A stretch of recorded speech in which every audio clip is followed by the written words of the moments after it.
नमस्कार, मैं हूं श्वेता झा और आप देख रहे हैं आज तक। बड़ी खबर इस वक्त की आपको बता दें, उत्तर प्रदेश के कासगंज में बीती रात शराब माफिया ने पुलिस वालों पर जानलेवा हमला किया है। शराब माफिया ने बंधक बनाकर पुलिस वालों की पिटाई की, जिसमें एक सिपाही की मौत हो गई है। वहीं दबिश देने गए दारोगा को भी माफिया ने जमकर पीटा है। पीटने के बाद दारोगा को एक खेत में लहूलुहान हालत में फेंक दिया।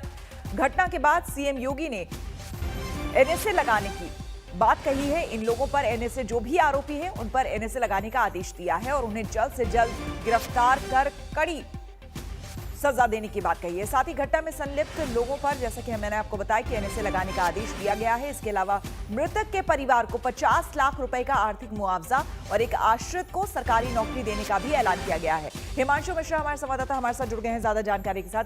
हिमांशु, ये खबर सामने आने के बाद एक और बात जहन में आती है, वो ये कि पहले से पुलिस को इस पूरे मामले में जानकारी थी, पूरी टीम वहां पर गई थी, लेकिन उसके बावजूद क्या इन आरोपियों, इन माफियाओं के सामने पुलिस इतनी कमजोर हो गई कि उन्हें ही बंधक बनाकर पीट दिया गया?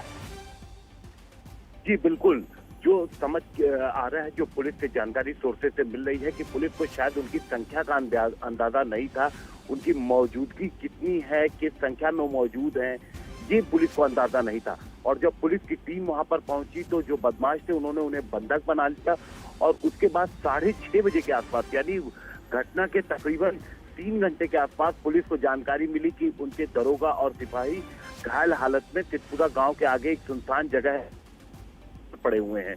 उसके बाद पुलिस की टीम वहां पर पहुंचती है। कॉम्बिंग कल रात से ही वहां पर करनी शुरू कर दी थी। पुलिस ने आसपास के इलाकों में छानबीन शुरू की थी और फिर पुलिस को पहली जो सफलता मिली है वो सुबह के वक्त, जब पुलिस ने कुछ बदमाशों को, जहाँ पे ये बरामद मिले थे घायल अवस्था में दोनों पुलिस के लोग, उसी के थोड़ी करीब ही पुलिस ने जो मेन आरोपी बताया जा रहा है इसका, मोती धीमर, उस पे आरोप लगाया जा रहा है। मेन आरोपी उसे बताया जा रहा है।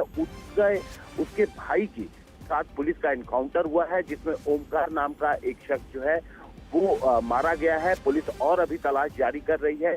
पुलिस को शक है कि ओमकार के साथ कुछ और लोग थे जो आसपास छिपे हो सकते हैं। तो कॉम्बिंग पूरी तरीके से चल रही है, आसपास तलाशी भी चल रही है और इस दौरान यूपी से, लखनऊ से एसटीएफ की टीम भी कासगंज पहुंच गई है। बिल्कुल, बहुत बहुत शुक्रिया आपका हिमांशु तमाम जानकारी के लिए। तो आपको बता दें कि इस पूरी घटना में एक सिपाही की मौत हो गई है, जबकि एक दारोगा जो है वो गंभीर रूप से घायल है।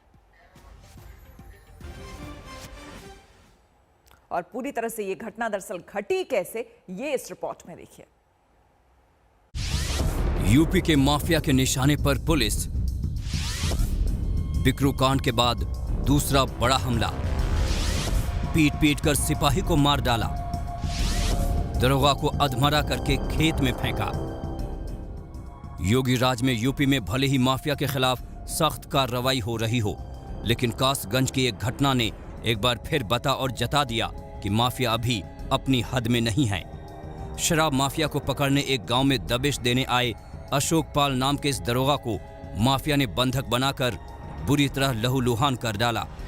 कई घंटे बाद साथी पुलिस वालों ने कुछ इस तरह दरोगा को खेत से रेस्क्यू करके अस्पताल पहुंचाया। दरोगा खुशकिस्मत थे कि उनकी जान बच गई, लेकिन सिपाही देवेंद्र को इस दबिश में जान गंवानी पड़ी। दरोगा और सिपाही ने सिद्धपुरा थाना क्षेत्र के नगला धीमर गांव में दबिश दी थी। इस गांव में बड़े पैमाने पर कच्ची शराब बनती है। पुलिस कुख्यात शराब माफिया मोती को पकड़ने गई थी। माफिया ने दोनों को बंधक बनाकर बुरी तरह पीटा। कई थानों की पुलिस ने मौके पर जाकर दरोगा को बचाया। सिपाही देवेंद्र लापता था, जिसकी बाद में लाश मिली। 6 बजे थाने पे किसी ने सूचना दी यहाँ के क्षेत्राधिकारी को कि वहाँ यहाँ के हल्का इंचार्ज और यहाँ जो उनके हमरा कांस्टेबल थे उनके साथ मारपीट की गई है। तत्काल पुलिस फोर्स सिरपुरा से और अगल बगल के जनपदों से वहाँ पर मौके पर भेजा गया।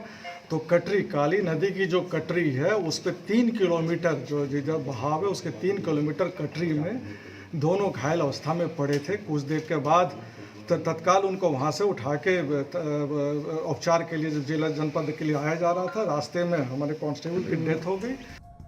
माफिया के हाथों सिपाही के कत्ल और दरोगा को घायल करने की खबर ने लखनऊ तक हड़कंप मचा दिया। माफिया के खिलाफ सख्ती के लिए पहचाने जाने वाले सीएम योगी आदित्यनाथ तुरंत एक्शन में आए। अब वो खुद इस मामले की मॉनिटरिंग कर रहे हैं।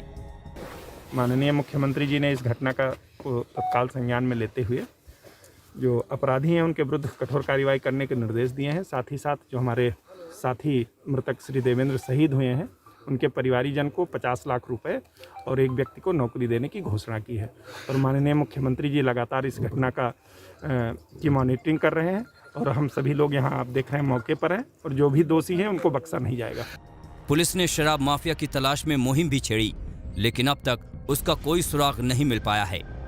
एटा से देवेशपाल सिंह, आज